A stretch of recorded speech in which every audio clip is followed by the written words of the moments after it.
Good morning, Mountains. We are live here in Warfield, Kentucky. We got Bradley Dameron and J.J. Pruitt. Bradley Dameron from the Main Street to Marbone Creek. How you doing, guys? How you doing today? Oh man, that's a loaded question. I'm completely exhausted. I think I'm running on like 3.5 hours of sleep. But you know what? I'm here today and I'm ready for this show. Is somebody's telephone ringing? Yeah, mine's over there. Listen, they'll leave a message if it's that important. It started ringing just as we went on. So, guys, very tough day for us to be here.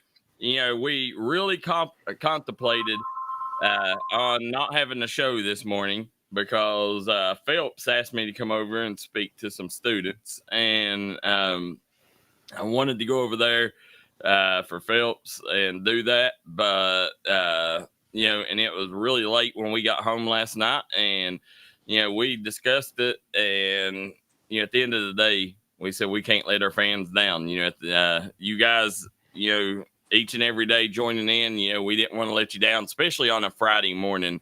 You know, when it's game day, a lot to talk about from last night's game. So, you know, it's been a rough day. You know, I got home, I guess, about 11:45, somewhere around there. And JJ, so I took a shower, got in bed, closed my eyes, just went to sleep, and my phone started ringing. And JJ calling me. 1:30 in the morning, JJ still wasn't home. And he was behind a accident. And JJ, tell us what you know. You was live on the scene. Tell us what you found out.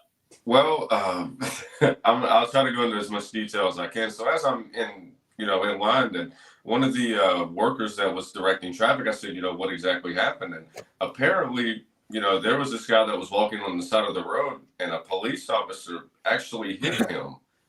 And the guy ended up going through the police officer's windshield.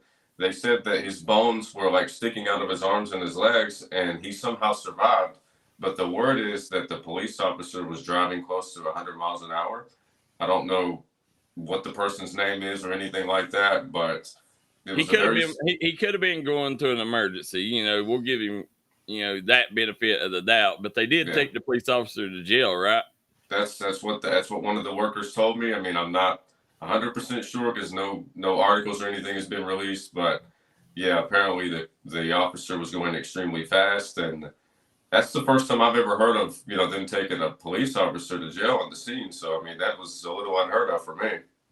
Well, you know that it was late getting home when Joe Kinzer, the PA announcer, didn't get home to 1:35 in the morning, and you still wasn't home, and you live in Man, and Joe lives in hell and high water. He lives 3 hours away. So Joe made it home before you, JJ. So, you know, we definitely pity it, and, you know, you're a warrior. Hey, I really appreciate you guys. And like I said, like you said it best, you know, we have an audience and some fans that love to tune in each and every morning and watch us. And especially on a Friday night, you know, we don't want to let nobody down. No, not at all. Joe lives in Buchanan. So, and Joe will be on the call with me tonight. So I'll let you guys know the games we're going to have tonight here in just a moment. So we'll talk about that. But first off, JJ, this segment is sponsored by Punk's Tires. Don't be a punk. Get your tires from Jeremy and Chasta at Punk's Tires. great crew there. Big shout out to them. Cassidy Rowe just cut her promo video for Punk's Tires. They done an NIL deal to help UK star Cassidy Rowe out. So Punk's Tires doing big things, helping mountain athletes and mountain citizens. So make sure Punk's Tires for all your tire care needs. Guys, it would mean a lot if you go and get your tire work done there. They're a big sponsor of this show, and we could not do it without them. Big sponsor of the show and big supporter of our area kids, man, our area youth and athletes. 100%. August 30th, guys. This day in history, JJ, what do you got for us? I've actually got 4 moments in time. The first one I'm going to go with was the year was 1813. During the Creek War, some 250 frontiersmen were killed by Red Sticks, a Native American faction in what became known as Fort Mims Massacre. And in retaliation, a militia led by General Andrew Jackson later destroyed the 2 Indian villages. So, which, that's crazy. We've got the year was 1983 when U.S. astronaut Gillian S. Bluford Jr. became the first African American to travel into space, serving as a mission specialist aboard the Shuttle Orbiter Challenger, and later flew on 3 other missions. Now, Darryl, this goes back to what we've been saying for the last the entire month. Like, I don't know exactly why Black History is during the month of February, but there are so many significant moments in time that happened, in the month of August.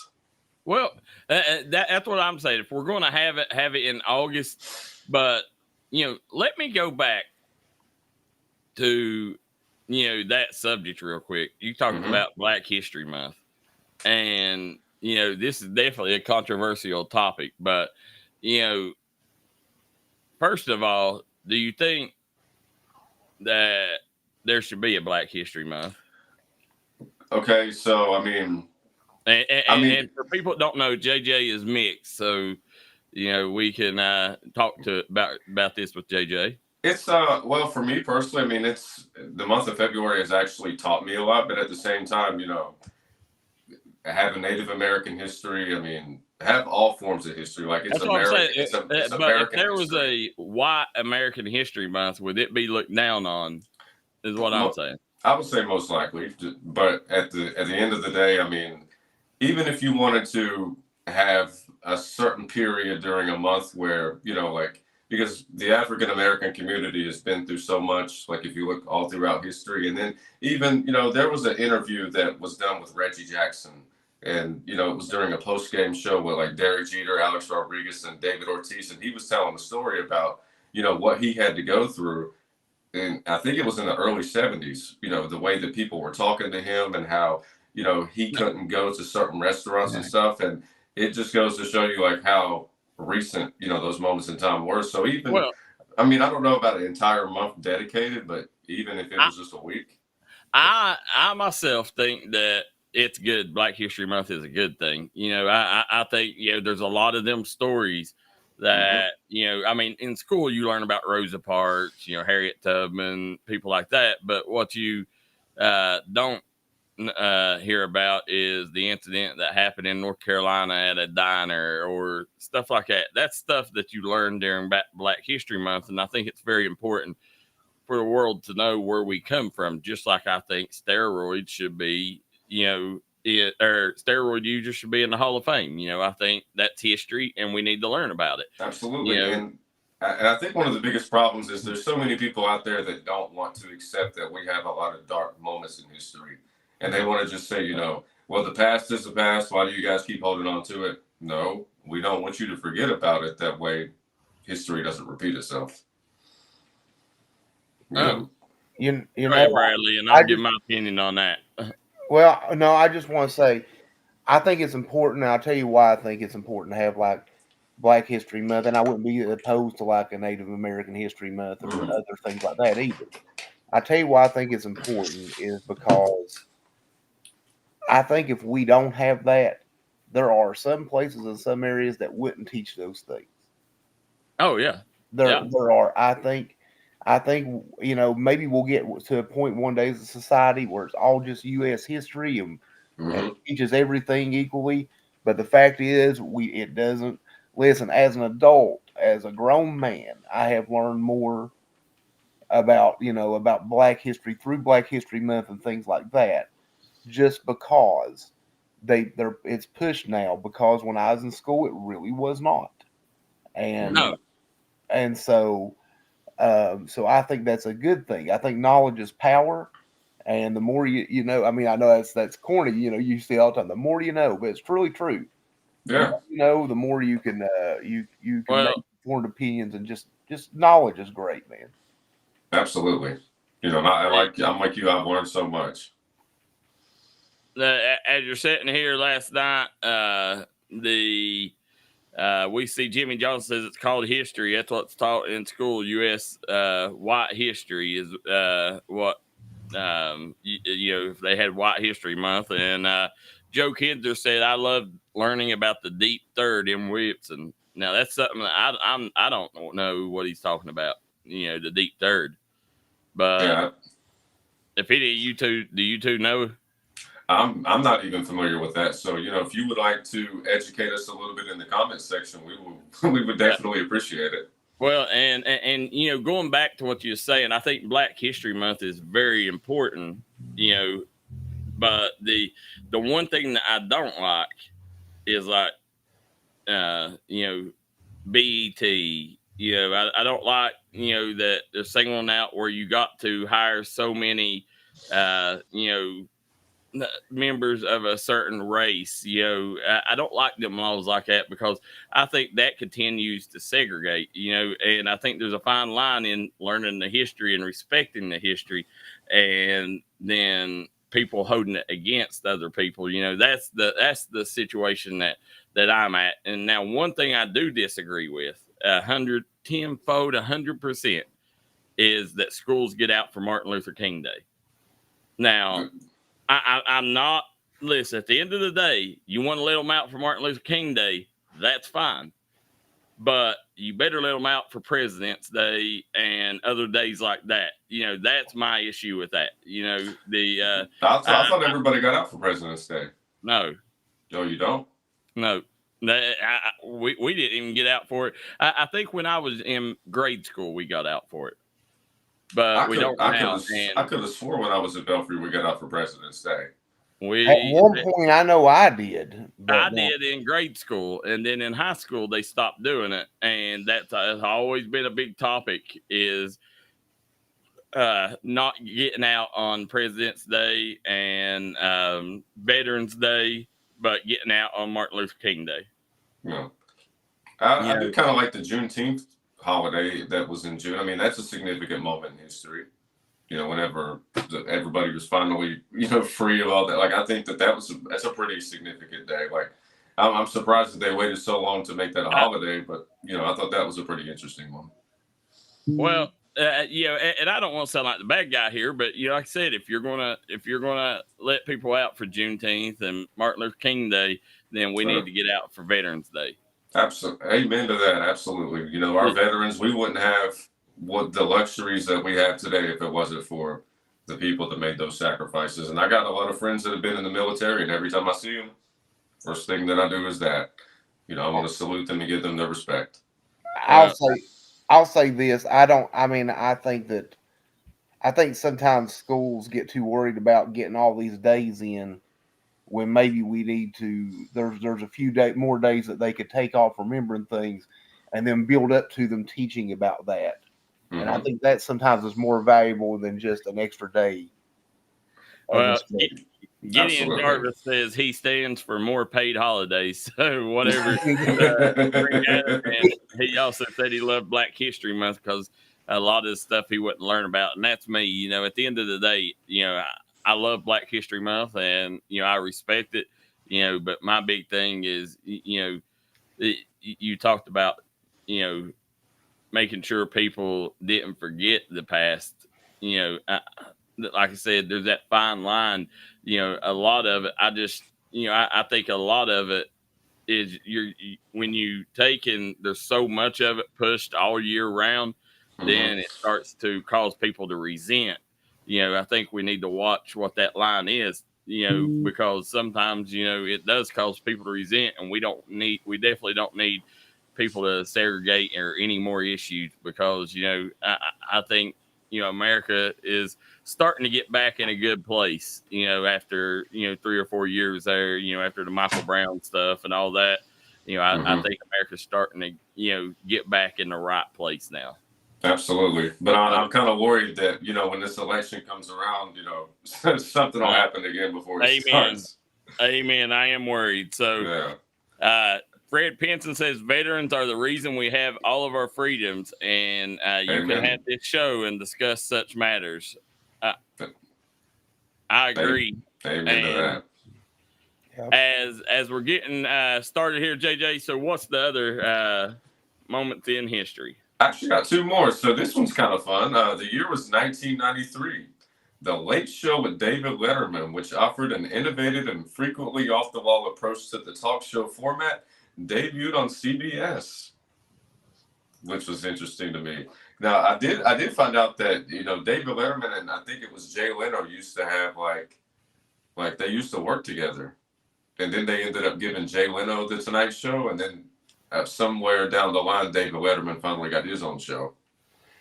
Yeah, well, I mean, Letterman was on he was on Late Night, which was he was on the Late Night with David Letterman, which came after the Tonight Show. Mm-hmm. So it was like the really late night show. And so, I was always a Leno guy. I wasn't a big Letterman guy. I didn't like Letterman. Leno was my guy, and but I thought that they was out earlier than that. I thought they was out. I thought it come out in like '89 or late '80s, but I guess '93. Well, he was on NBC, but '93 is when he moved to CBS and had the 7:30 time slot, which was the big time slot. So, and I was always a Letterman guy. So, you talking about the 11:30? Yeah. See, before he was on like at 12:30 after the Tonight Show, like he'd come on after Johnny Carson. Yeah. And so then, Leno took over from Johnny Carson. You remember when Johnny Carson used to have Minnie Pearl on? A little bit. Yeah, he used to have Minnie Pearl on all the time. Now, JJ, what's the final moment in history? The year was 2021. Following a chaotic withdrawal, the last U.S. troops left Afghanistan, some 7 years after the war in that country had officially ended. Now, how did you guys feel about the war in Afghanistan? Did you feel like we stayed too long, or did you feel like, we left too early? Listen, at the end of the day, I come from a military family. I lived on a military base for many years while this war was going on. A lot of it, I think, was economical reasons. I mean, here's the thing. You bring all these soldiers back. At that time, we didn't have jobs here in America. I mean, that was the big issue. And if you bring them back, you're bringing them back to no jobs. So you keep them over there. They're still getting paid. They're getting paid. Paid leave, and instead of coming back, enlist, getting out of the military and not having a job, or causing a big boom in the workforce, that they kept them over there. And I think that was a lot more to do with it than I think. They was over there pretty much just being police and making sure that we didn't hurt here in America. I think that was a lot of the reason that we stayed over as long as we did. I think when you word it that way, it kind of makes sense, like wanting to make sure that they have, some kind of income coming in. But at the same time, I do wonder if there was other reasons. I mean, I kind of get the idea of why we went over there. Mm-hmm. My whole thing is when we pulled out, which you have to leave sometime, that country went right back into the Taliban's hands. Yep. Within months, almost immediately. But what we could say is, like, did us leaving some equipment down there have anything to do with that? Because didn't we leave like billions and billions of dollars worth of equipment, Darryl? I'm not sure, but I'm sure we did. Military stuff, some tanks and things like that. Maybe they were able to easily take back over because they had a lot of our stuff to do it with. Well, I mean, that's kind of the problem, isn't it? I mean, like, Yeah, it was 7 years, but now it's right back in maybe in worse shape than it was before. Yep. So. I agree 100%. You know, and but at the end of the day, I think it was the right reason going over there. I think that's one thing about George Bush. I'm a big Bill Clinton fan. I think Bill Clinton's one of the best presidents we've ever had. But I don't think Bill Clinton. If we got sucker punched like we did on 9/11, I don't think Clinton would have went over there. So that was I hope that we do a special show on that day as well. I would love to do something like that. Here we go, guys. Also, this day in history, first WNBA champions, the Houston Comets defeat the New York Liberty on this day in history. And guys, I could remember watching this game. So interesting.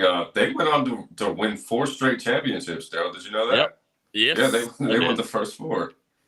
Yeah, Houston Comets led by Cheryl Swoops, now the resident Caitlin Clark hater of the world. But you can't forget Cynthia Cooper. Yeah, Cynthia Cooper was there too. Oh gosh, man, that was a tough team. Oh my God, this is not true, Jacob Bruford. He said Mon County schools closed today for Pat McAfee show in Penn State. He's has to be trolling. Jacob, are you serious? If I'm not mistaken, Jacob said he was going up there for that. What's that? Was that Monroe County? Monongalia. Oh, that when I kept thinking that was Monroe for short. But interesting there. So it is true though. Yeah, absolutely. But guys, JJ, today's celebrity birthdays. I've got 4 of them for you. I've got Andy Roddick, for any of you guys that remember him. I've got Robert Parrish.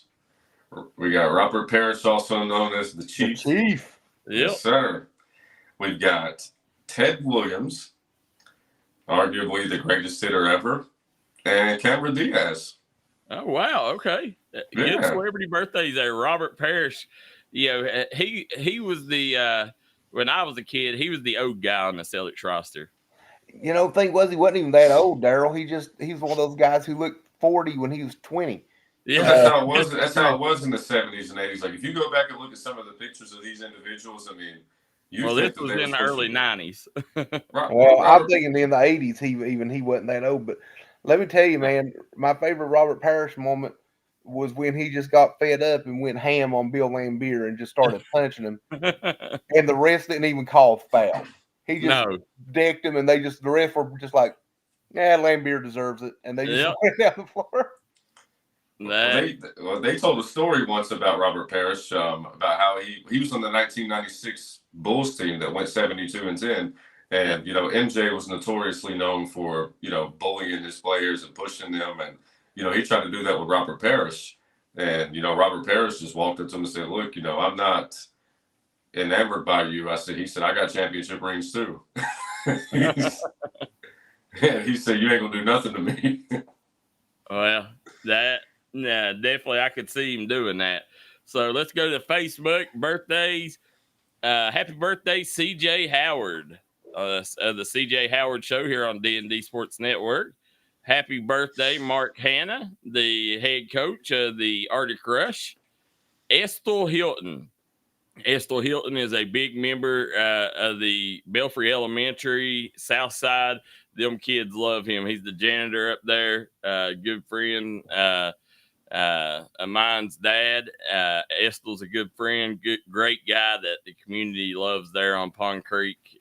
So happy birthday, Estill. Also, Tasha Mullins Justice. Happy birthday. And Melissa and Brian Farrell. So happy birthday to them fine folks on Facebook. Absolutely. So, guys, as we getting started, we're going to talk about the ball games. I know that's what everybody's waiting for, and we'll talk about that as soon as we come back from break. We'll be right back here on the D&D Sports Network Startup Morning Show. Award-winning tire shop that focuses on customer service that's family-owned and family-operated. Stop by and see our friends Jeremy and Chasta at Punk's Tires. If you have a hectic work schedule and you're looking for a non-stressful, convenient way to buy tires, take advantage of Punk's Tires Appointment Saturdays. If they don't have the tire you're looking for, they guarantee it to have it the next day. Punk's Tires can take care of all your needs in tires, wheels, wheel alignments, brakes, rotors, minor mechanic work, and more. They'll treat you like family from the second you walk through the door. Come see us in Virgie, Kentucky, or give us a call at 606-639-TIRE. That's 606-639-TIRE. Ready to rev your engines and hit the trails on October 10th through the 13th at the 23rd National Trail Fest in Gilbert, West Virginia. With miles of award-winning trails, sanctioned drag racing, live music, and thrilling polka runs, there's nonstop excitement for everyone. Indulge in mouth-watering food and discover unique finds from our vendors. Located in scenic southern West Virginia, it's the perfect escape from it all. Central America, head to Sal's Steakhouse. Sizzle your senses with mouthwatering steaks, juicy burgers, savory chicken, and fall-off-the-bone ribs. Sal's Steakhouse, where your taste buds will thank you. Unleash the flavor at Sal's. Taste tradition, taste the difference.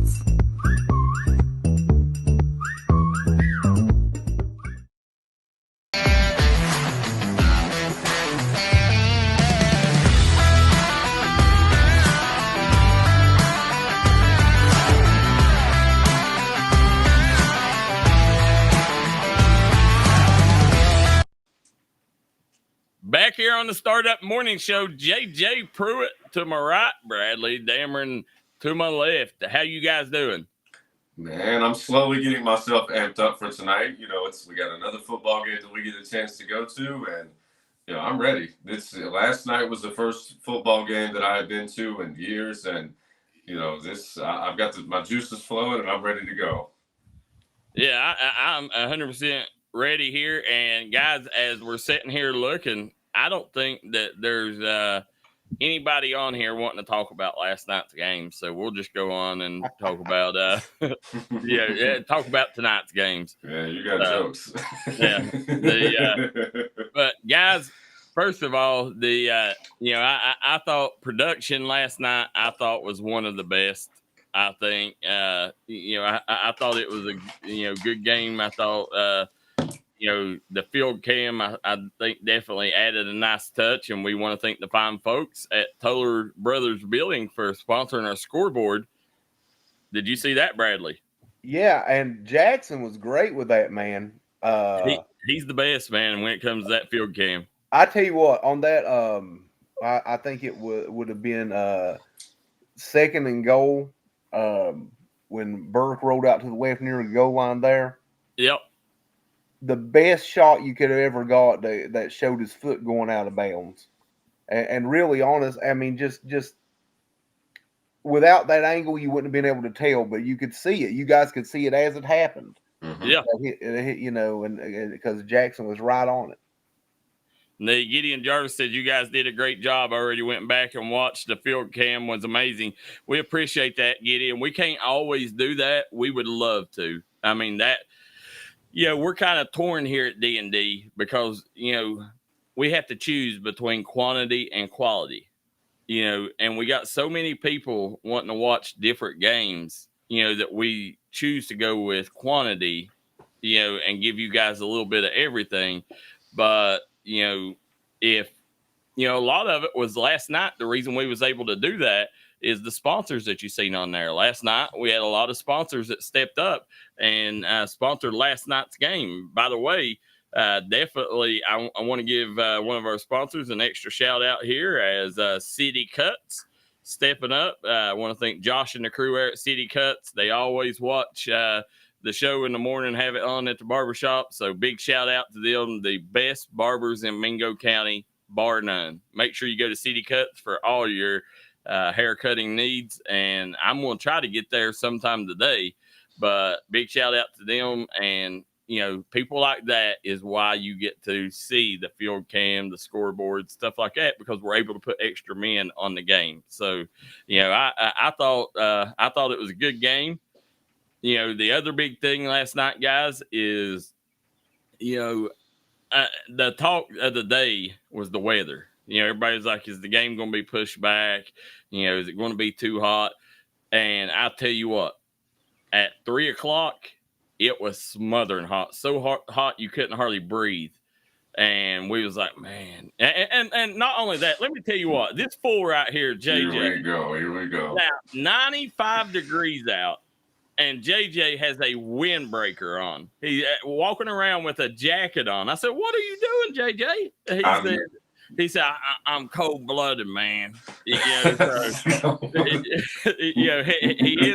wearing a windbreaker to the ball game, 95-degree weather, Bradley. Yeah, well, cold-blooded and heat stroke can go hand in hand when you're wearing a windbreaker. Hey, but guess what? By the end of the night, guess what I had on? I had on the windbreaker because of how cold it was. It was not cold last night. It got a little windy. But anyways, the football gods definitely blessed us as it ended up cooling down in the evening and felt really good up there on Minor Mountain. I mean, it was a great day for football. Wasn't hot all the way through the day, and ended up getting a really good football game. Now we'll go into the football game after we read a couple comments here. Zachary Richardson says, yes, wasn't able to make it to the game, but got to watch it because of y'all. Appreciate you, Zachary and Jennifer Richardson. Please make sure that you message our sponsors or frequent their business and tell them thank you, because they're the ones that make it happen. Jimmy Johnson says, I'm going to say this, and it's all I'm going to say. The Miners should have won the game. There were many mistakes that were made, from self-inflicted penalties from players to being disciplined, and many other decisions that were made or not made that cost them the game. Then we got Rick Rupert says, he don't have no insulation. That's true, Bradley. Me and you got plenty of insulation. We do have insulation. I can handle that part a little bit better, I guess. I'll tell you. And sure was Zachary Richardson says, from watching, there honestly was really no comparison. Tug came out strong. I disagree with that, and I'll give my analysis on the game here in a second, Bradley. But, if you want to give a stat rundown real quick. Yeah, let me pull it up. I just actually had it up a second ago.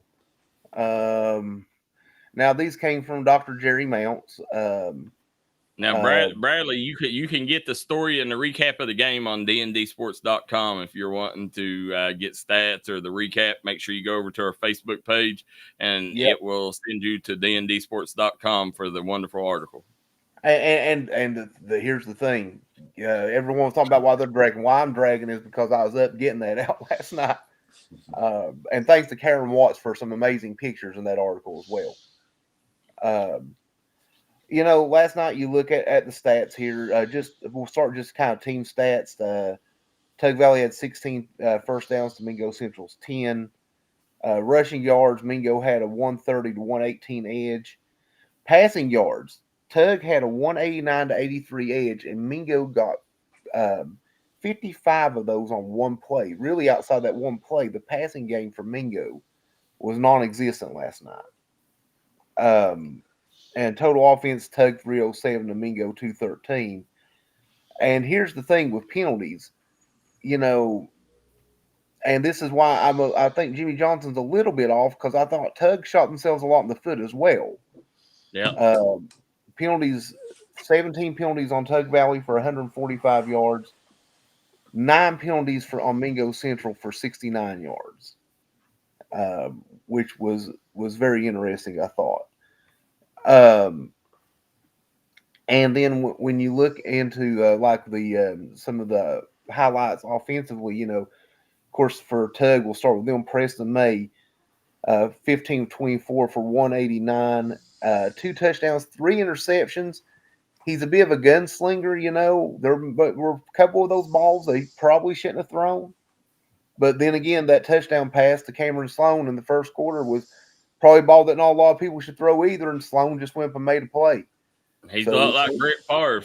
You got to live and die with the mistakes. You know what though, man? I'd rather a guy give a player a chance to, give Yep. his receiver a chance to make a play than to be timid all the time. So maybe dial a few of those back, but I do like the idea of going for it. Yep.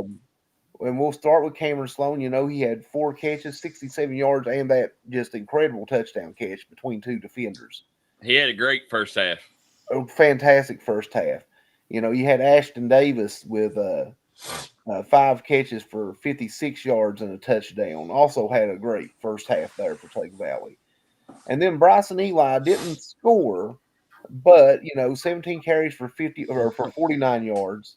And he was a menace on defense. He was. He had 3 catches for 40 yards. He had an interception, and that pass breakup on the halfback pass, where I don't know how he got to the ball, and he might have been the only player out there with the instincts and speed to actually get there. And that, so he saved the touchdown.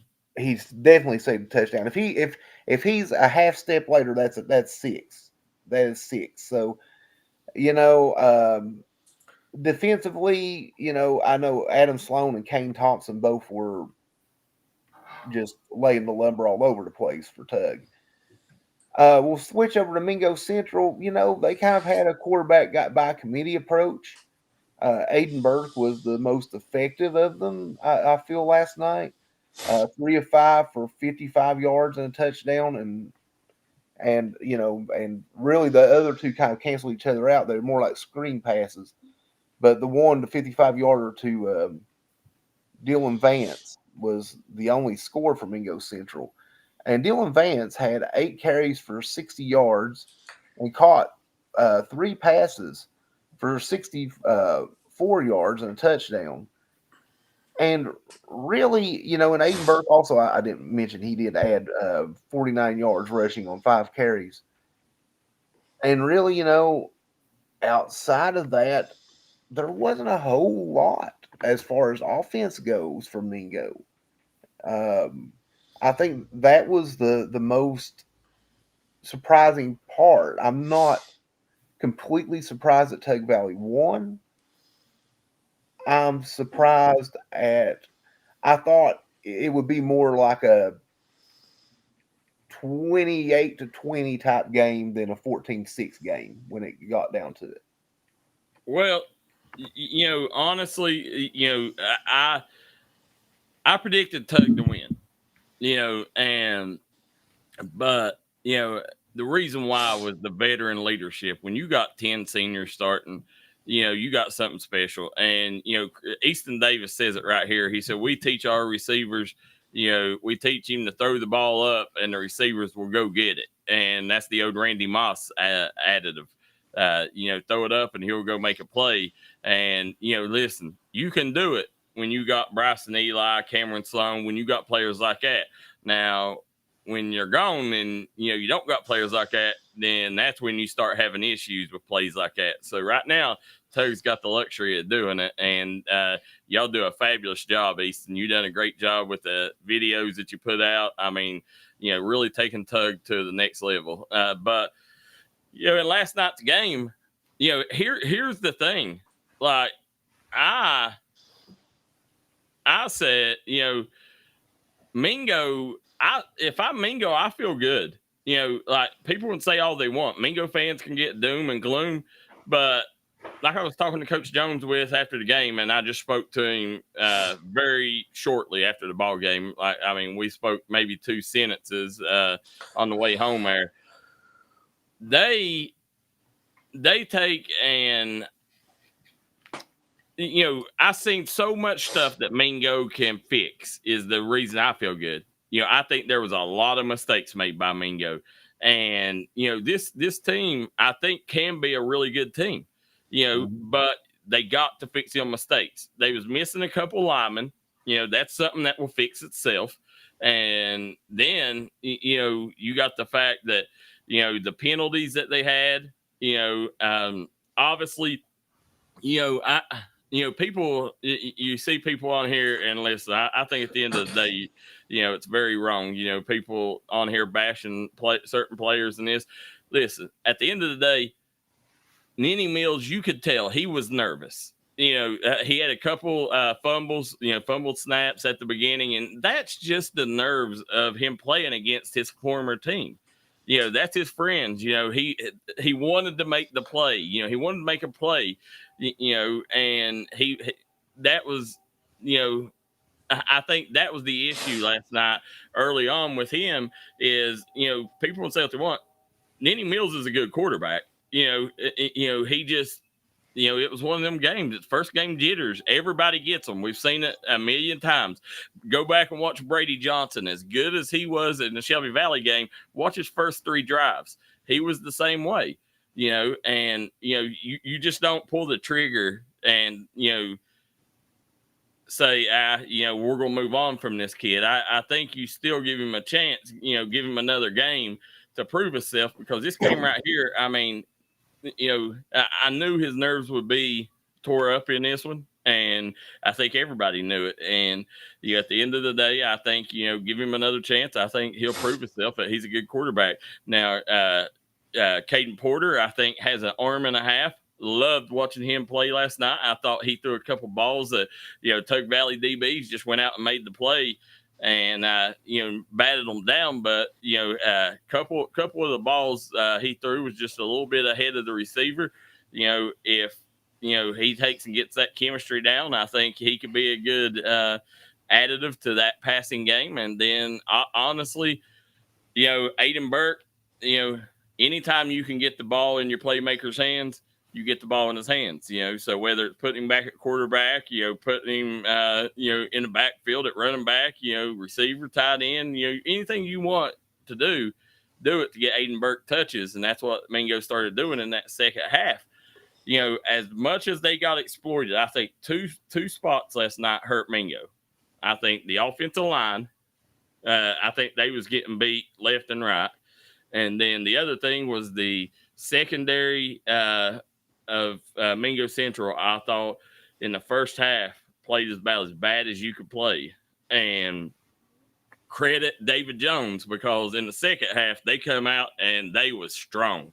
That was a really good second half by Mingo Central. And, the DBs come out, made plays. DeMar Young, I think he ended up with like 7 tackles and interception. You had who was the other kid that had the interception, Bradley? Bo Hatfield had that one interception that took it down to the 5-yard line. Yeah, Bo Hatfield. I mean, you had a lot of players make big-time plays in that second half. They fixed what was going wrong in the first half, but the offensive line never really got fixed, and that was another thing, And then, if I'm Mingo, I'm probably getting Jacob Maynard and Dylan Vance a little more touches. Them 2 kids are studs, and, as to take and work with all that speed you got, get some bruisers that can run up in the middle too, and that way it loosens up them outsides for them speedsters. But, I seen a lot that Mingo could fix, a lot, and that's going to make me feel good that I just played a team like Tug Valley, a team that's going to have a chance to make a run at a state title in football. And you played within 8 points of them and had a chance, to tie, possibly win the game there in the fourth quarter. So if I'm David Jones and the Miners, I'm feeling good about myself, guys. Oh, go ahead, Bradley. No, I agree. And that's the thing, Darryl. I doubt they're feeling good about themselves today, because that's just the nature of being a competitor. But I think that there's a lot of things that you can take from it, and David will, David will take from it. He'll make this team better. I think you'll see a big leap from week 1 to week 2 with Mingo Central. So I expect the team to have look more closer to midseason form next week. Over at West Side. So we'll see. I'm sure there's some adjustments being made as we speak. So absolutely, I'm right there with you, Bradley and Darryl. I mean, the one thing that I took from the game is a lot of simple mistakes were made that can easily be fixed. I mean, and I learned a lot about some of the players, like, for example, Jacob Maynard. Outside of Aiden, that's going to be one of my favorite players to watch. I mean, and getting a chance to talk to him after the game and just listening to how competitive he was. And, whenever I first interviewed him for Media Day a couple of weeks ago, he immediately said, I feel like a veteran. I don't feel like a freshman. And I think that he definitely showed that last night. I mean, there's so many simple mistakes that can be fixed. I mean, a loss keeps you humble. This was the perfect loss for them to take. I mean, it was against a rival. It happened in the very first game of the season. I really think that they're going to come back next week even stronger. I will say this: they do have a pretty decent West Side team next week, so they're going. That they have a tough challenge then as well. I mean, I really believe every mistake you could possibly think of, like being on the goal line on the 1 yard line, like depending on which plays that they choose to call, like, or, just the offensive line making certain mistakes. Like, I think that every single thing that could have possibly went wrong in a football game went wrong for them last night. So now that they know, like, okay, this could happen, and this could happen, and I could do everything that I can to make sure that this doesn't happen again. Yeah, I agree. Well, I tell you what, though, kind of transitioning from that, you mentioned that we talked about Bo Hatfield intercepting the pass and taking it down to the 5. Mm-hmm. Mingo with that first and goal at the 5. That goal line stand by Tug Valley was something. Yeah. I mean, I agree 100%. I thought Tug Valley's defense come up clutch. Two stands on fourth down last night. 2 huge stands. They had that one around the 20 in the third quarter. Yeah. Yep. So and that's why I say I don't. At the end of the day, I don't think that I think there's so much that they can get better at. So I think that Mingo Central at the end of the day will be okay. I think they're going to have a really good season. Give them week 2, week 3. This team's going to be clicking. I promise you that. I've seen David Jones do this in the past. They'll drop an early game and then he'll come back and he'll have a magical season. Watch and see if the Miners don't have a good year, and Tug's going to have a fabulous year because I tell you, the one kid, Kane Thompson. Dude, that dude's a lumberjack. He lays lumber all night long. He's a hard hitter, smash mouth football player. Love him. Ashton Davis. Listen, that young man, offense, defense, he made big plays. That's the kind of player he is. He's going to make the plays that win you ball games. And then, you got the trio of athletes in Cameron Sloan, Bryson Eli, and and Preston May. So, this Tug team very well coached from the top down. They got very good coaching staff, same as Mingo. I promise you, Mingo County football is going to be good on both sides this year. Miner fans, calm down. It was first game. A lot of stuff, these players was excited. They, everybody was looking forward to it. They knew these kids had a lot of weight on their shoulders. Mingo had a couple injuries. I don't think that it would have, at the end of the day, it would have definitely helped the line issues, but, I don't know whether it would have helped them win the game or not win the game because Tug is a fabulous team and they deserve that victory. At the end of the day, they wanted it a little bit more. Absolutely. And I want to give a shout out to Tug Valley. I mean, I know I've talked about Mingo Central High School for the last couple of minutes, but that team is phenomenal. I mean, whenever I first saw them before even kickoff, like I saw how big these kids were. And, you could tell, like, as soon as the game started that these kids have been playing together for the last 4 years. The quarterback is a stud, Brother Haiti. Well, I call him Brother Haiti because we went to church together, but Coach Haiti, he did a tremendous job. Like, from top to bottom, I really think that Tug Valley has a chance to make a run at state this year. I want to bring up this. It's a kind of an interesting point. Also, I do want to also shout out Adam Sloan because he laid some hits on too last night. Oh yeah, he did. I thought he and Kane Thompson both back there at linebacker. I mentioned yesterday that I thought heading into the game that Mingo had maybe a slight advantage at linebacker, but I didn't think it was that pronounced. And boy, those two made me look like I knew more than I did. But I also just wanted to say it's a weird thing because I believe Tug Valley is now 3-1 up on Minor Mountain, but they've only played one game against Mingo Central up there because they played their 2015 playoff run up there where they made to the semifinals. They hosted 3 games up on Minor Mountain. Yeah, they made history last night. First time they ever beat the Miners, and this game right here.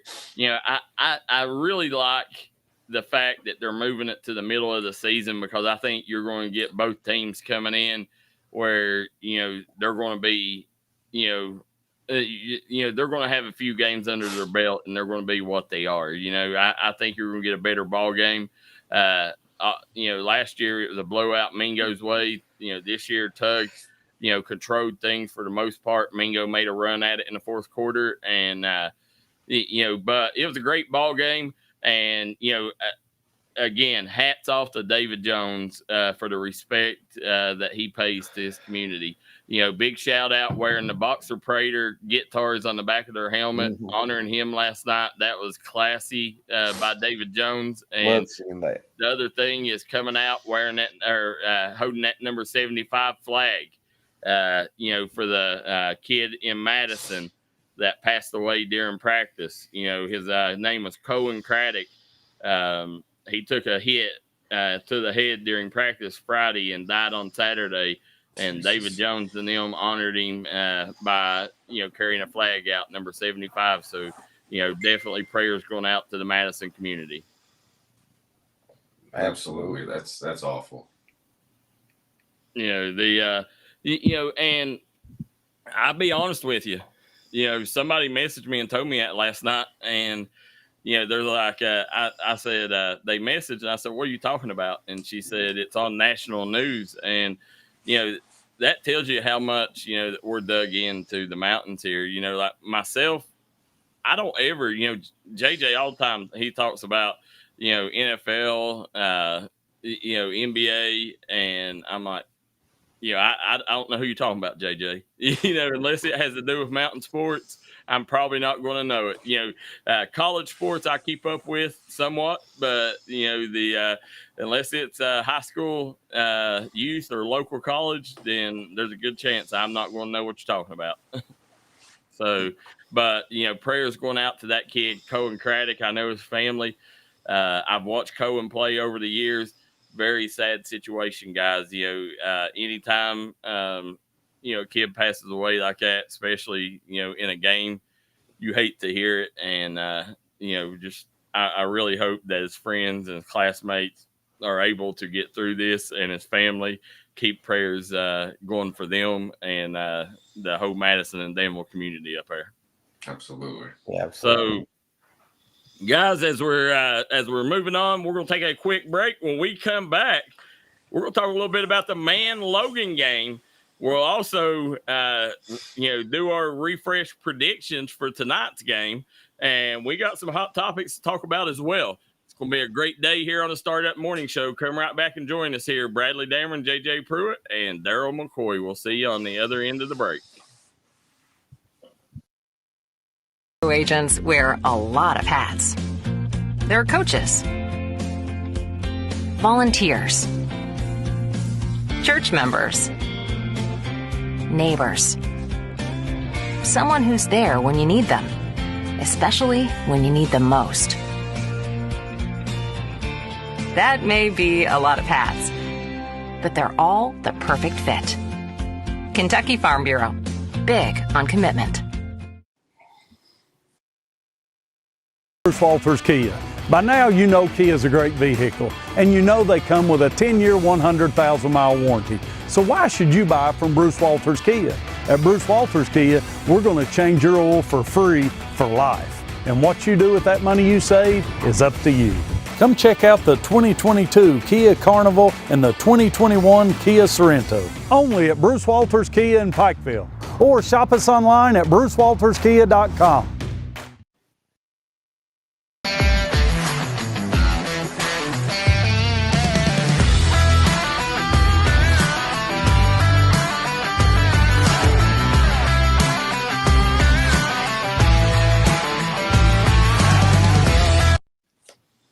Back here on the Startup Morning Show, guys, real quick, we want to take a second to thank our friends at Jim Mar Services. If you're looking for a job in the coal fields, call Jim Mar today. They'll make sure you can support your family with good wages. Call Jim Mar Service for all your mining needs as well. Richie, Eric, and the crew there, outstanding people to deal with and great people to work for. Guys, got a lot of comments coming in.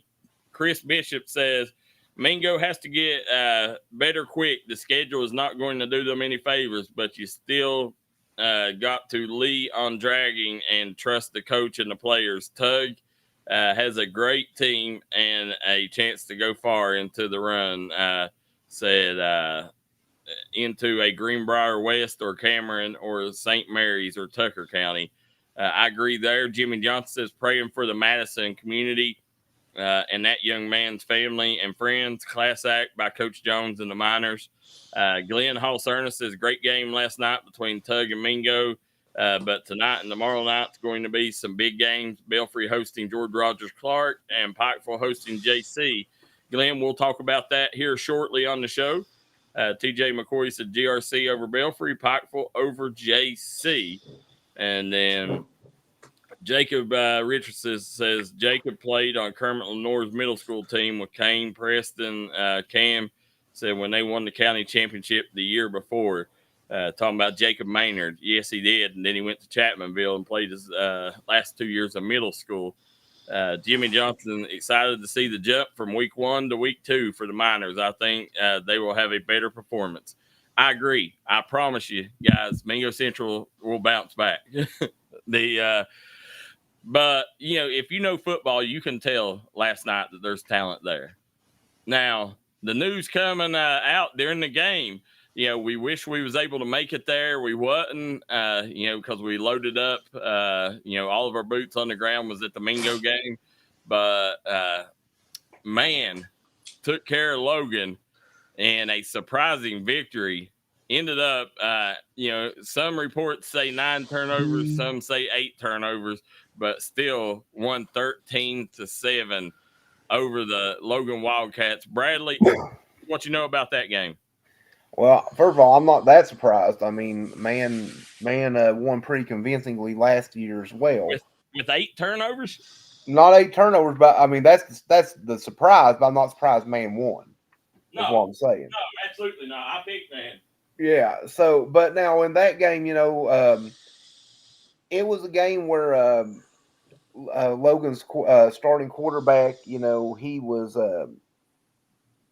Let me see. As Adam Basin was, yeah, he was 4 for 18, but he had 3 interceptions and had some fumbles, and so then the first touchdown man scored was in the first quarter. John Osborne intercepted a pass and ran it back 6 yards.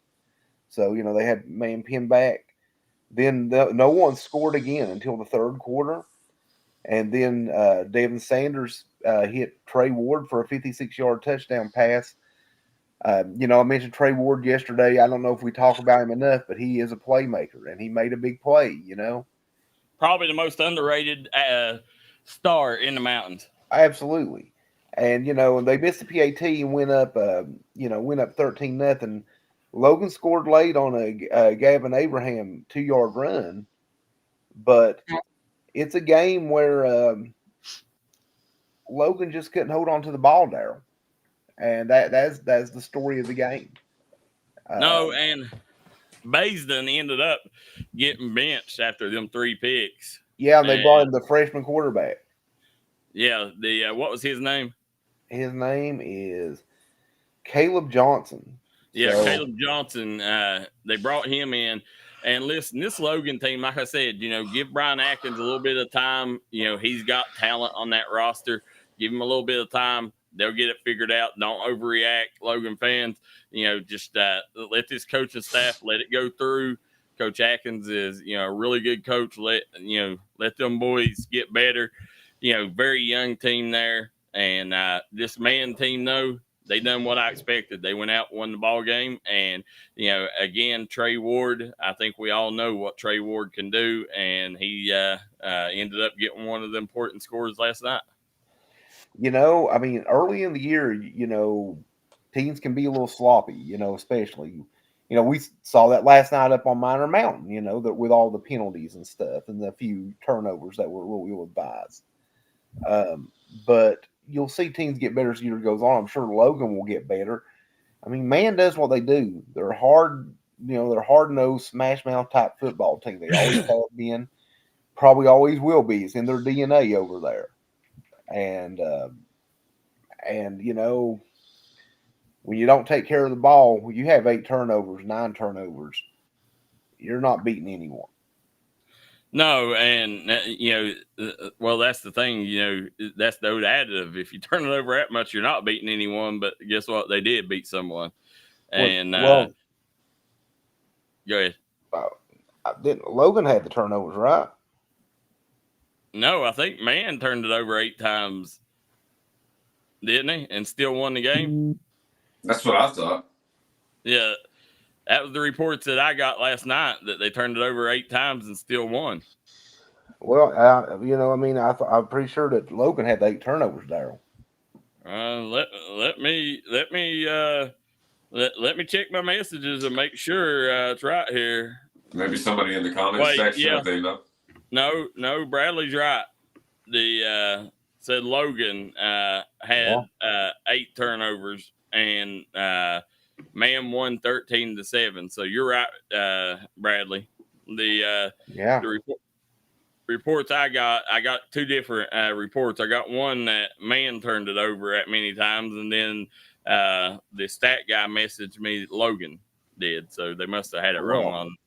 And the thing is, sometimes people will say things like they turned them over, meaning they forced a turnover. So sometimes the language people use can be confusing. But no, everything I saw that Man had done that, and you have John Thomas Kiefer in here, was a fine player at Man himself. Yes, he was in our comment section. He's telling us that Man had some turnovers on fourth down conversion, like they didn't, the turnover on downs, but no interceptions or fumbles. So that's the difference a lot of times in a football game.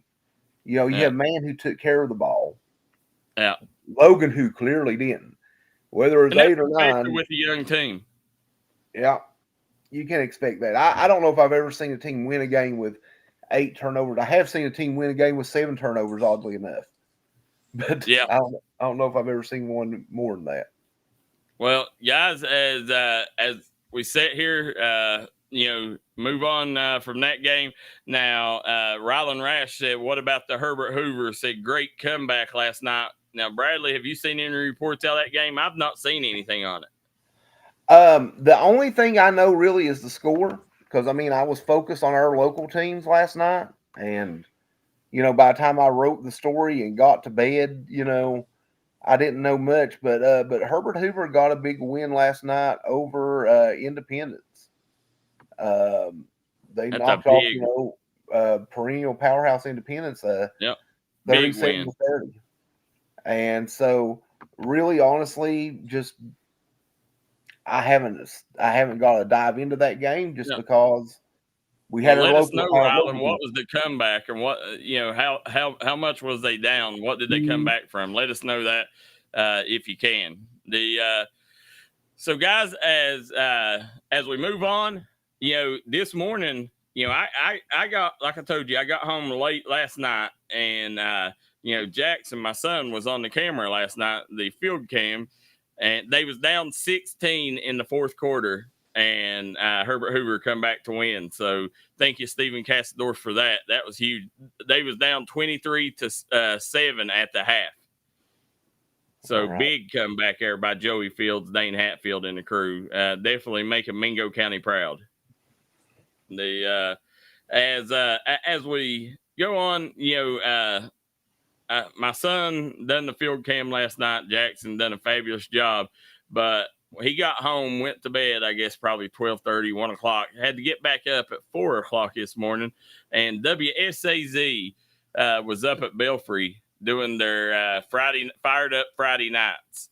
And as you see there, the entire community come out of Belfry. They asked the community to come out, join the students. was up there at 5:30 this morning for the Fired Up Friday night for WSAZ. And, I can tell you what, Pike County Bowl, you better get there early tonight because it's going to be hard to find the seat, guys. Yeah, if no one gets there tonight, they might be hiking from the South Side Mall. Guarantee it. I remember those days going to those football games. You can never get a parking spot. People talk about now, when I was going to school at Belfry, it was twice as hard to win a ball game at Belfry at Vipperman because, back then you had to cross two mountains. So you just drove an hour and a half across two mountains and, the players, that's what opposing coaches, I talked to them later in life. They said they hated coming. They said because they said, we was beat before we even got there. They said, we was, wore out. We was tired. We was dizzy from them mountains, riding the bus across them mountains. And then whenever you get coming around the curve there at Belfry, you see that big sign across the 4-lane that says, "Welcome to Death Valley." And then, you got miles and miles of cars on the side of the 4 lanes and the median. It was a wild place to watch football games. And, nowadays it's still an amazing place up there at Belfry to watch football games. But, Pond Creek, it built its bones off Vipperman Stadium. And, tonight you're going to see what Belfry's all about if you go up there and check that crowd out. It's going to be a fantastic crowd because I mean, look, not just Belfry tonight, and I know what you're saying with that, and that's going to be a huge part of the crowd. But you've also got 2 other local teams there, and they're going to bring a crowd with them too. So, and they're probably not going to just leave whenever their game's over. No, Martin County and Pike Central. You better get there early and watch that game because, like Bradley said, they're going to stay and they're going to watch that Belfry GRC game as well. And you got, I tell you what, we'll dive into that game when we come back. We're going to take a quick break. We'll come back with predictions, and we're also going to give you the Massey ratings, which is the point spreads on tonight's games. So make sure you guys will see who is predicted to win them ball games. And we also got a couple topics that we need to talk about, get your opinion on. So make sure you come right back and join us here on the Startup Morning Show. JJ Pruitt, Bradley Dameron, and Darryl McCoy. In America, what does that mean? It means jobs. It means craftsmanship. And when it comes to Vaughan Bassett furniture, it means value. And Kemper recognizes that. That's why they've dedicated an entire gallery to Vaughan Bassett. Made in America. See the quality. And now, see the price. Come see your favorite Kemper store in Hazard, London, or Somerset. Now available at Kentucky Mountain Health Alliance Little Flower Dental Clinic. Same-day crowns. No more temporary impressions and wearing temporary crowns. Same-day crowns. Now available at Little Flower Dental Clinic. We also offer cleanings, fillings, extractions, root canals, and bridges. Call for an appointment today at 487-9505. We accept most major insurances, Medicare and Medicaid, and even a sliding fee scale. Little Flower Clinic, your medical home in the mountains.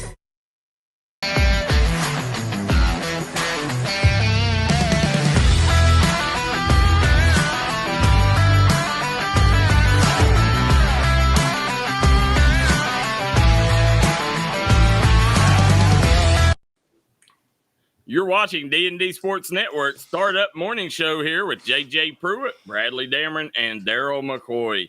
Guys, this segment is sponsored by our friends at Kentucky Mountain Health Alliance. Quantum Health. Want to thank Quantum Health, East Kentucky Chiropractic, and Little Flower Clinic. Make sure if you're in the Hazard area, the Kentucky Mountain Health Alliance is where you go for all your medical needs. Right now, they got great dental stuff going on at Little Flower Clinic. Hit them up. You can get your medications filled at East Main Street Pharmacy while you're there. All right, guys, as we're sitting here getting ready, we got a couple comments coming in. Jimmy Johnson says, I'm going to be hopping from the cozy confines of our living room, watch on a 60-inch TV with AC and comfy couch and a steak dinner. Well, Jimmy, you got an extra plate for me, brother? I'll be over there with you. That sounds good. Jimmy TJ got the McCoy setup says, going, man.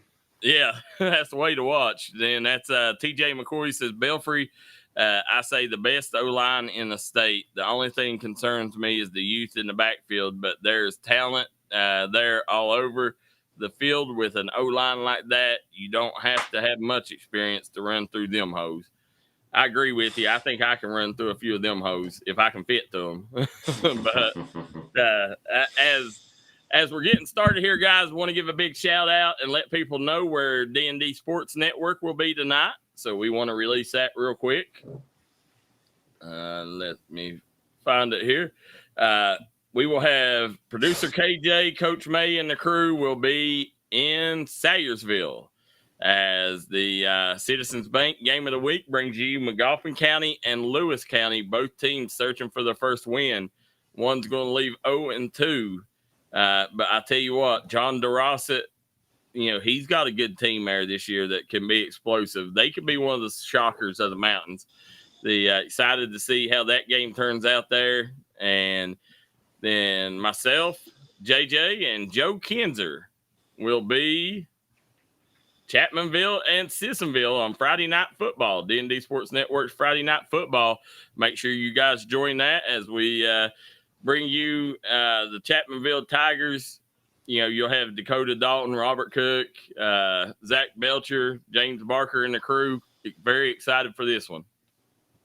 Absolutely. I mean, and this is one of the first games I'll get to actually have a working microphone to where I can call it a little bit. So I'm pretty excited.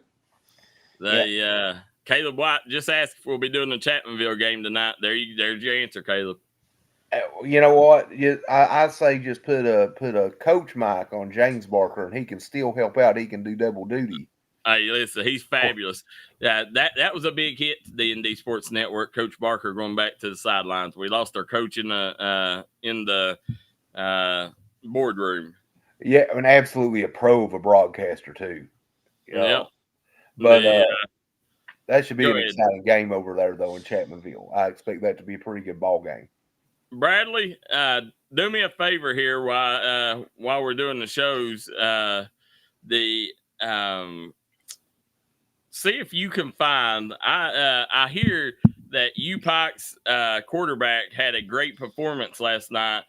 Some reports, some people say it's the best quarterback that they've ever watched. So tell us a little bit if you can find any stats or anything on that UPike game. But give me just a few minutes and I'll have it. Well, as we're sitting here, JJ, we talked about the Belfry game tonight, Belfry GRC, Pike Central, Martin County, and then the following night, I'm trying to think, I think it's Eastridge and Prestonsburg starts out the first game, and then Pikeville and JC closes out the Pike County Bow. Another great, set up by Community Trust and the folks there at Pike County Bow. But real quick, I'm going to try to bring up here some other games around the area and get your opinion on here. Let's see. The Man-Logan game was predicted to be 1 touchdown by the Massey ratings. Let's see. That's West Virginia. Let's see what the Mingo Central Tug. Now, they really screwed this one up, the Massey ratings. They predicted 42-12 Mingo Central over Tug Valley. Jesus. Massey ratings at the beginning of the year are a little suspect because they go so much off last season. And as you know, like with high school sports and stuff, there's such a big turnover year after year over year that teams can change really quickly. Mm-hmm. So I do have some information on that UPike game, Darryl. Go ahead and give us that so we can get into these high school games.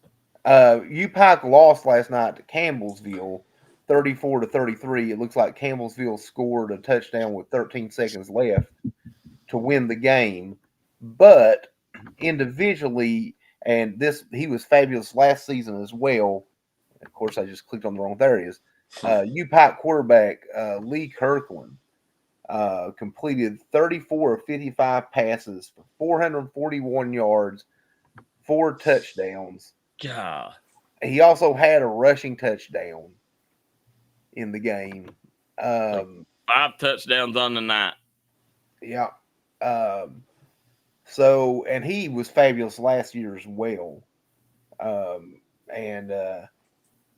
you happen from to what I see? gather, he broke a school record for touchdowns and completions. So, I mean, he is absolutely one of the best quarterbacks at the NAIA level. Yep. And he might be able to. I mean, you see, well, I'll just be honest with you right now. My alma mater's old quarterback is the backup quarterback for the Chicago Bears when he was an undrafted free agent and won a spot. So you see a small college guy like Lee Kirkland, who knows? Maybe he gets into a camp and wins a spot and ends up latching onto a team. And so you definitely want to watch him while you can over at UPike, though. Yeah, he's Lee Kirkland, definitely one of them players that you want to keep an eye on. He's a guy that can have an opportunity, maybe go to one of these combines and pick up a roster spot in the NFL. He's that kind of talent. We've seen a couple of them in the past from UPike go and do that. So, it's definitely possible. And, do you happen to have the defensive stats in front of you by Bad News Brett Coleman? I tell you what, I will. Just give me one moment and I will have them. And hate to see our hometown Bears start out 0-1, but definitely sounded like it was a good ball game.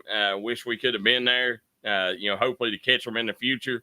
If you haven't been to a UPike game, you're missing out, guys. Great atmosphere. All right, I have some Bad News Brett Coleman stats. All right, he had 11 total tackles, 9 solo to assists, and he had a pass breakup as well. Wow, 11 tackles in a college game.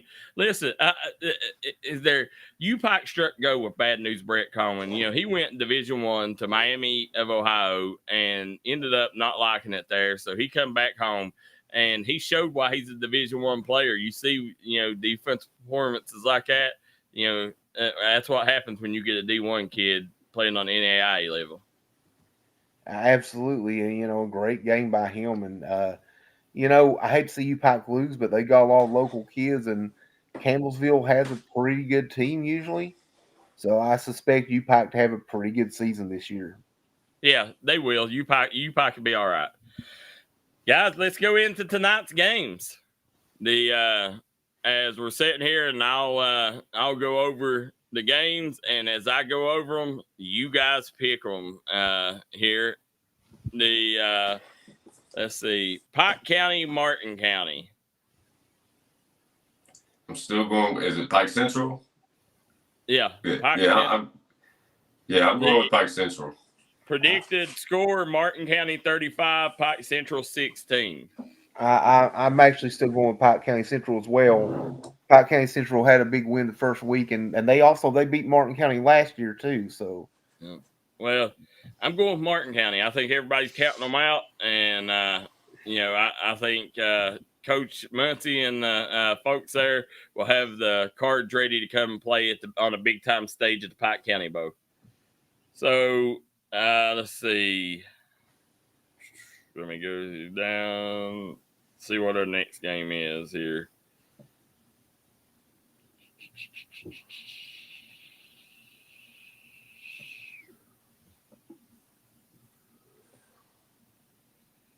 Well, Paris and Paintsville. Paintsville is predicted to win this 28-25. I'm going with Paintsville. That was, I think we discussed that game. Didn't we do predictions on that the other day? I kept thinking. I mean, if you did, it wasn't one of the days I was on. I don't remember talking about them. Yeah, I'm going with Paintsville.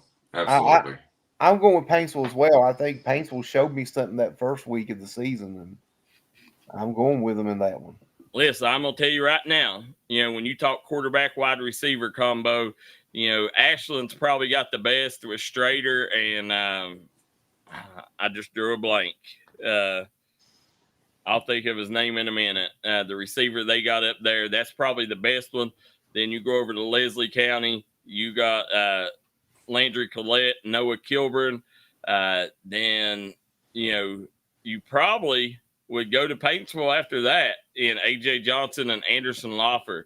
Two very explosive athletes, have good chemistry together.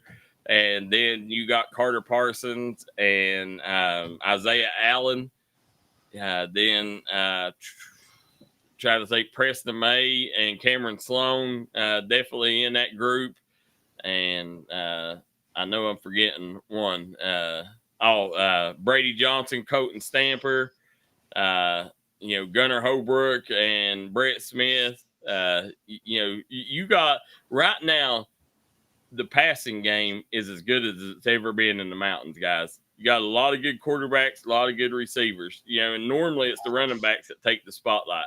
Yeah, well, I mean, I'll throw another one. I still think Devin Sanders and Trey Ward at man's a good combination as well. I am curious, is that game at Paris? Is that right? Or is it Paintsville? The game is at Paintsville. No orange turf. No, not this year. They'll return there next year. So the Jenkins and Livingston Academy. I'm gonna go with Jenkins. Yeah, I'm gonna go Livingston Academy. My heart says Jenkins, but I think it's gonna be Livingston Academy. That's me. The predicted score 47-0, Livingston Academy. Jesus. Now Shelby Valley, Lawrence County, big game there in Louisa tonight. Lawrence Taking County. the Bulldogs sorry, JJ. Oh, you're good, man. That's I'm taking the Bulldogs at home. Yep, 38-14. I'm going to take Lawrence County as well in that one. The 38-14, it's a tough place to go win a ball game up there. Russell and Greenup County. Greenup County is a 30-26 favorite over Russell. From everything I know about Russell growing up, I mean, they've always had a tremendous football team. I don't know what it's been like for the last couple of years, but I got to go with Russell. I just think that, I think they'll keep that tradition alive, and I think they're going to get it done. I'm going to go with Greenup in that one. I'm going to go with Russell. I think, I think Greenup County, they lost a couple seniors last year, and I think Russell, I think they're getting better. I'm going to go with the Red Devils in that one. Now, Letcher Central at Raceland. Raceland is a 38-21 favorite over the Rams. Letcher Central. Or no, the Rams is a 38-21 favorite over Letcher. Yeah, I'm still going with Letcher. Still going with Letcher too, just mainly because it's early in the year and Raceland, is replacing their quarterback. So, yeah, Raceland got slacked by Ashland last week. But the Ashland is probably the best team. Dilmer Pikeford is the best team in the mountains. So, I'm gonna go with that one. I'm gonna go with Raceland. Yeah, I think Rams get it at home. If it was on Pine Mountain, I would go with Letcher. Let's see. Betsy Lane at Bath County. Very interesting game here. Betsy Lane had 4 transfers come in from Prestonsburg this summer. All right. They're playing Bath County, who has Prestonsburg's old coach. So the players that transfer will get to play against their coach last year, which was Brandon Brewer. 44-14 is the spread here, Betsy Lane. Who do you guys got? Betsy Lane and Betsy Lane comfortably. I'm with Bradley. I'm going to go with Betsy Lane as well. Betsy Lane, I think, walks away easy in this one. Let's see. McGoffin County, Lewis County. This is our Citizens Bank game of the week. Lewis County. I want to go McGoffin. I'm going to go with the Hornets, too. The Hornets are a 43-16 favorite. Oh, wow. And these are the Massey ratings, not ours, guys. So I do want to make sure I clarify that. Hazard versus Harlan. 28-23 is the spread, Harlan County. Not Harlan County, the Black Bears. The big 6A score or 5A. I don't know. I think they're 5A. I'm going to go with Hazard. That's a tough one because, the sheer size of the school. I'm going to go with Harlan County. I'm going to go Hazard. This is a huge upset here, but, Max Pelfrey last week, had one of the most underrated performances. He ended up, I think, 6 touchdowns, nearly 400 yards of offense. Kids very explosive. I'm going to go with Hazard in this one. No. I'm going to Harlan County because it's at Harlan County.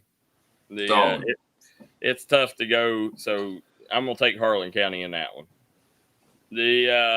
Hazard's pretty good though. I tell you, I'm rethinking this. I'm gonna go back to Hazard, man. They just look so good against Martin County. It's hard to get out of my head. Well, there you go. Both of us second guessed ourselves and went the opposite direction. Let's see if we got any more here. Boyd County, Bell County, big game there. Bell County is a 38-21 favorite. The game is on Log Mountain at Bell County. I got to go with Bell County. Yeah, I'm going with Bell County too.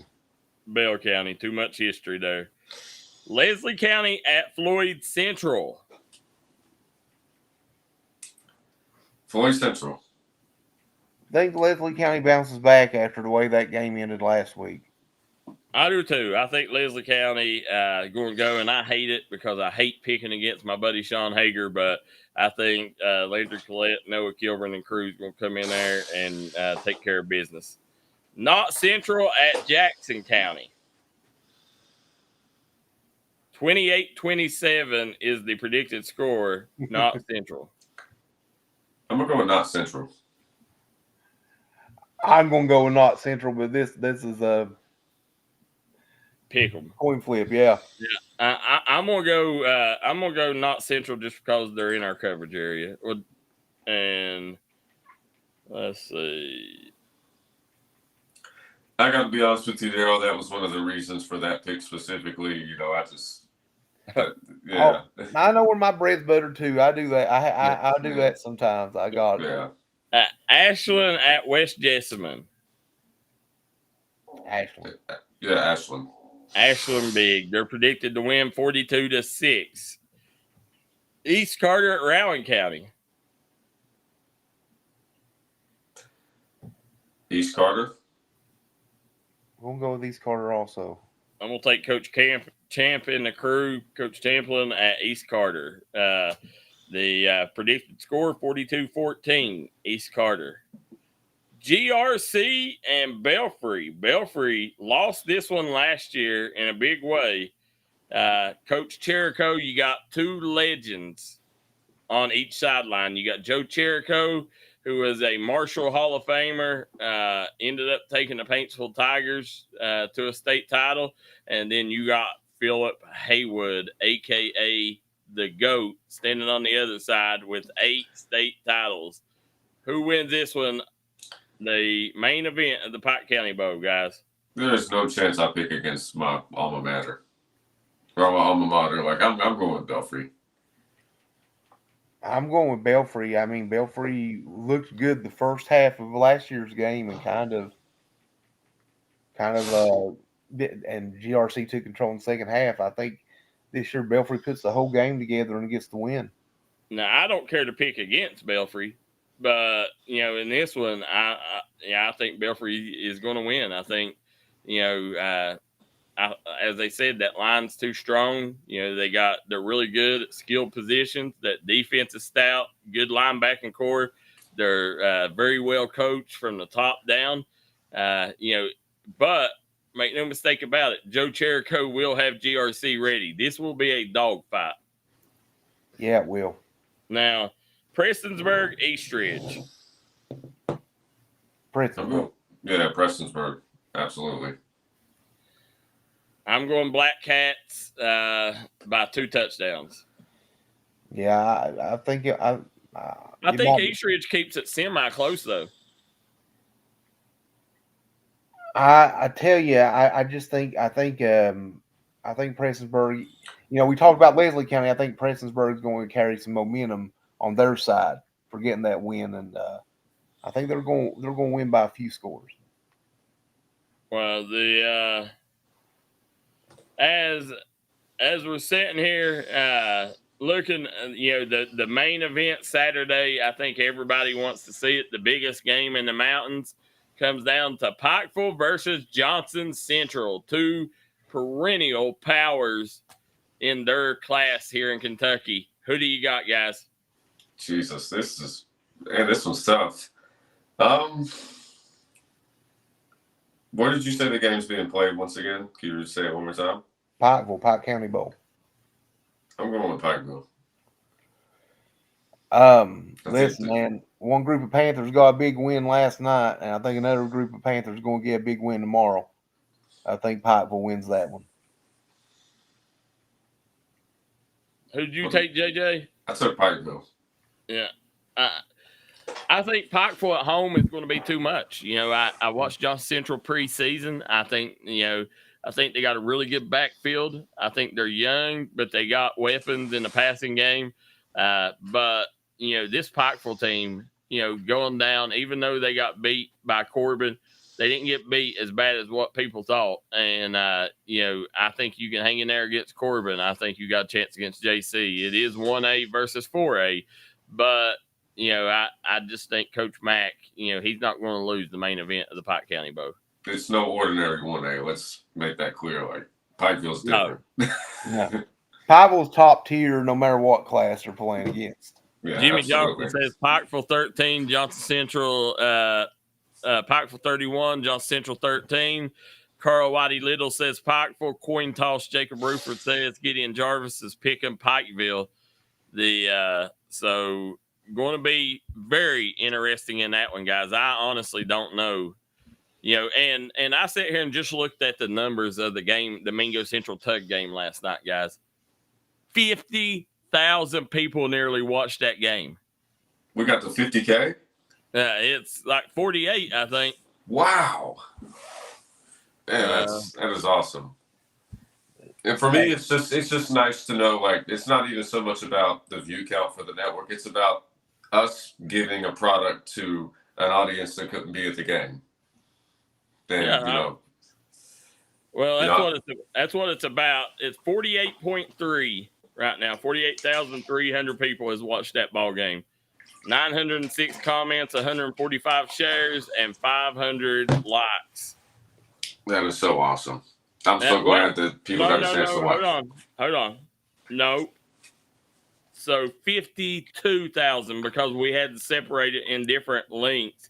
We call it the last couple minutes. So if you take that last part of it there that was on a different stream, we got 52,000 people watched that ball game, guys. Yeah, we had some technical difficulties. I'm going to take the blame for that at the end. If you didn't go take the blame, I was going to blame you for it, JJ. Hey, the bus thrower, the underbus thrower. But guys, as we sit here, you talk about them big ball games. Football, college football kicks off, guys.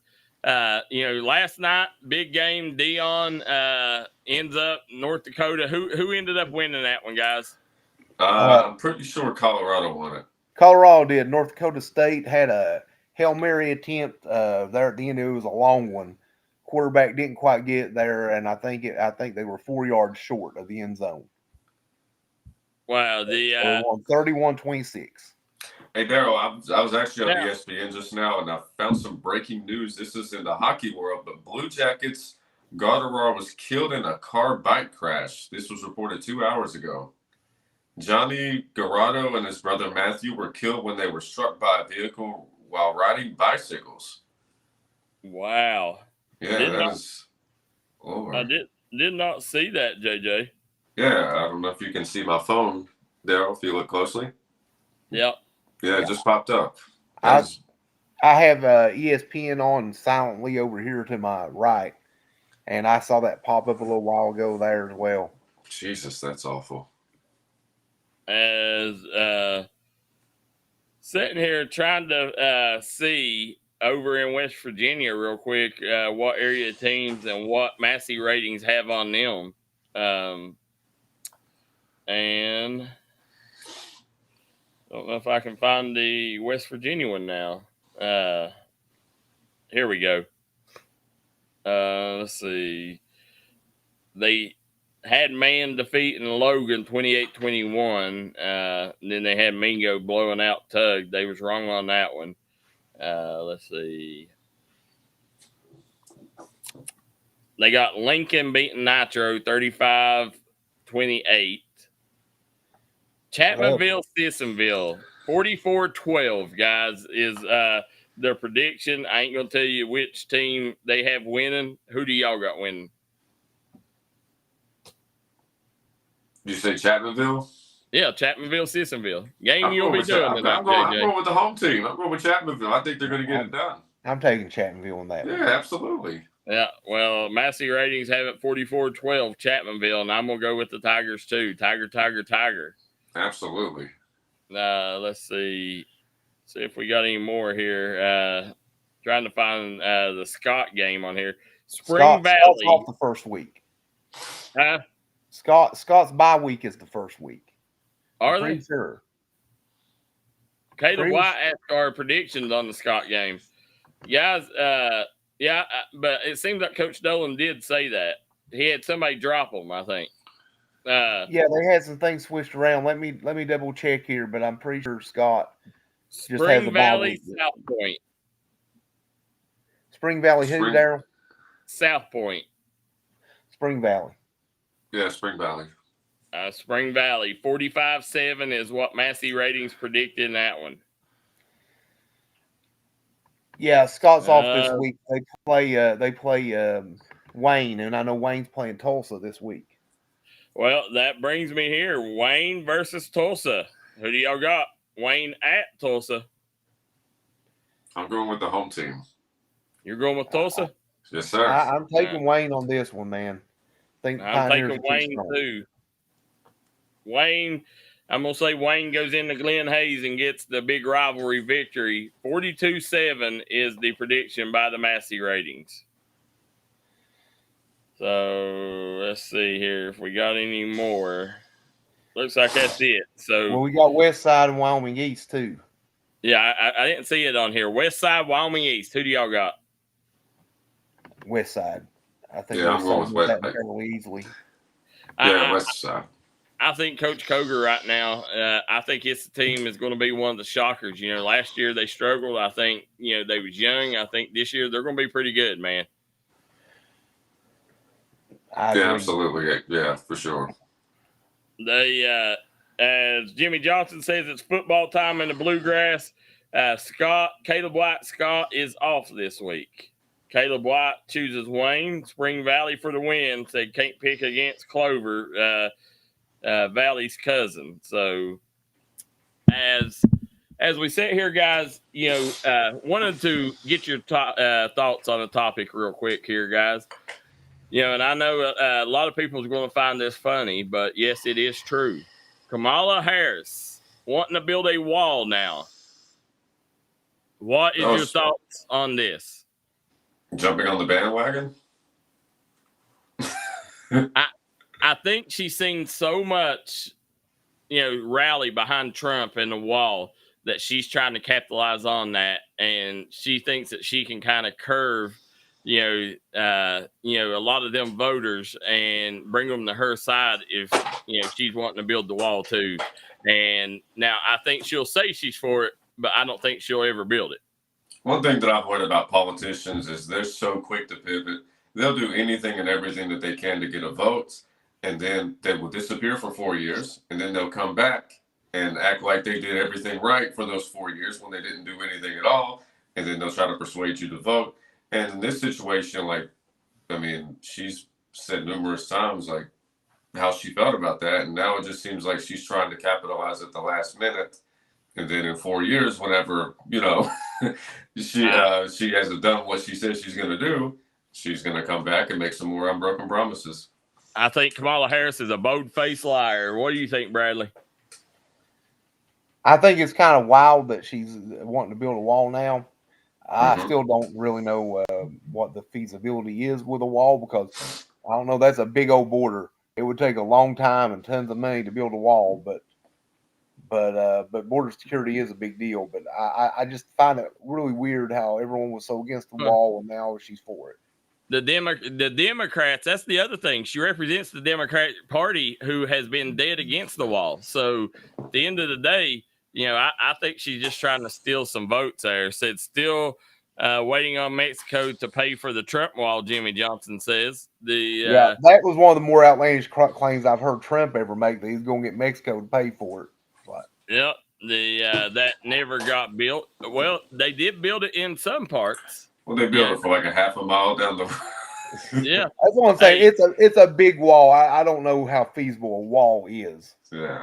You got to start somewhere. And at the end of the day, there was a great story coming out. I sent it to JJ where illegals was ended up, I think it was over $300 million that they was taking and getting online and looking when people was going on vacation, and they was going and breaking into their homes. And then they was sending the money to their families across the border. That's the exact reason why Trump is saying build a wall. It's stuff like that. Have it where we can document. If you're here in America and we got you documented, then that's awesome. But if not, then you don't need to be here. Yeah, absolutely. I mean, I really hope that they can find some sort of way within the next 4 or 5 years to at least show us that we're moving forward with that, whatever it is that they want to do with the wall situation. I mean, stop talking about it and do something. I mean, Guys, really. Bradley Dameron has to exit the show here. Bradley, we want to wish you a great day. We look forward to seeing your stories on dndsports.com tonight of all the games. And I hope you have a safe day, safe travels, my friend. And we'll see you Monday morning at 8 a.m. See you Monday morning, guys. Thanks, Bradley. Guys, as myself and JJ close up here real quick. JJ, Bronny and LeBron trying to figure out. Now, you tell me that this should be a headline. They're trying to figure out what he's going to call LeBron on the court. And LeBron, in the interview, said that he don't want him to call him daddy. He don't want him to call him dad. And now here's the thing that really infuriated me. LeBron said, you can call me Bron or GOAT. First of all, you're not the GOAT, so why would we call you the GOAT? And second of all, should Bronny, go away from calling his dad during the game? Or honestly, I think that they should find other things to report besides something like this. I mean, that's ridiculous. I mean, is that the best story that you can possibly come up with? I mean, we can talk about the numbers that Caitlin Clark has been putting up. Like something that is more important than, an individual that's probably not going to see much playing time at all. What he's going to call his, dad whenever he finally does get on the court during garbage time. Jimmy Johnson, actually come up with a good thing. He said, call him Pops. That's what I would say, Pops, Yeah. That's actually a good median there, Yeah. But and Bron said once we're in the car on the car ride home, he can call me dad again. But I just thought it funny. LeBron thinks so much of himself. He said, call him GOAT. Yeah, you're 50 years down the road. You'll be remembered as a top 5, but you're not going to be remembered as the best to do it. I mean, you've spent for the last 23 years, you have just been padding stats, jumping ship from one team to the next team to try to, give yourself the best chance to win. And then after you play for that team for 2 or 3 years and that team starts to get old and starts to decline, what do? You leave them and then you go to another team that's fully stacked.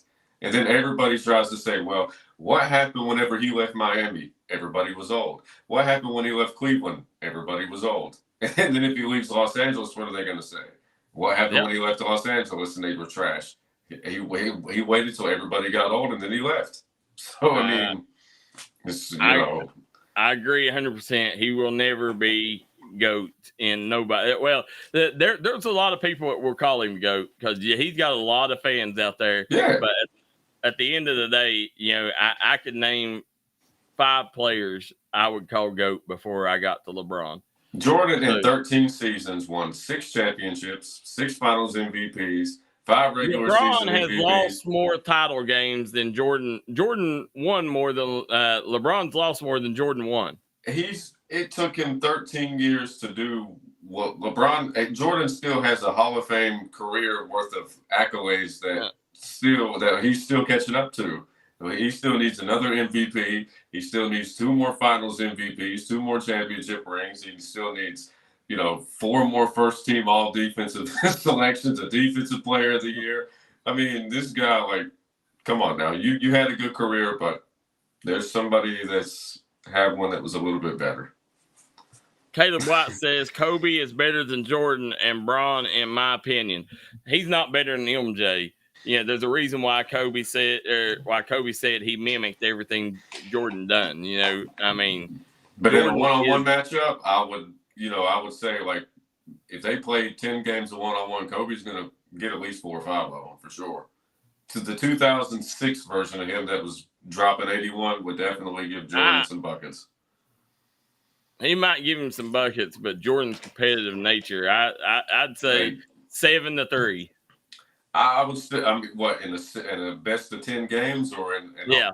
I mean, Kobe's going to win some games. I mean, I don't know if he's going to win more games, but he's going to get some for sure. He ain't winning more. Jordan, he's too competitive. Him and Kobe are the most competitive guys ever. That's what makes them different. Guys, it'd be interesting to see how's he going to you got one guy on the other side that took every single one of your moves. So. We're coming to the end of the show, guys. We're running short on time here. So we have got to cut this show short. Guys, we hope you guys enjoyed it. Monday morning, 8 a.m. Make sure you join us here on the Startup Morning Show. We'll have all the news from the weekend. And, guys, we hope you guys get out, support local teams tonight. Go to your local high school. It don't matter whether it's the Pike County Bowl or your local high school. Go support these teams and these kids. Take the family out. If you ain't got nothing to do, it's a great way to enjoy your time. Go out and support them. And if you can't stay for the whole game, just go and support the team by buying a concession item. That helps a lot more than what you think. So make sure you guys go do that. But, guys, me and JJ will be in Chapmanville tonight. You'll catch Chapmanville versus Sissonville, McGoffin versus Lewis County. For Darryl McCoy, JJ Pruitt, and Bradley Dameron, we want to thank you once again for joining in here on the Startup Morning Show. Guys, we'll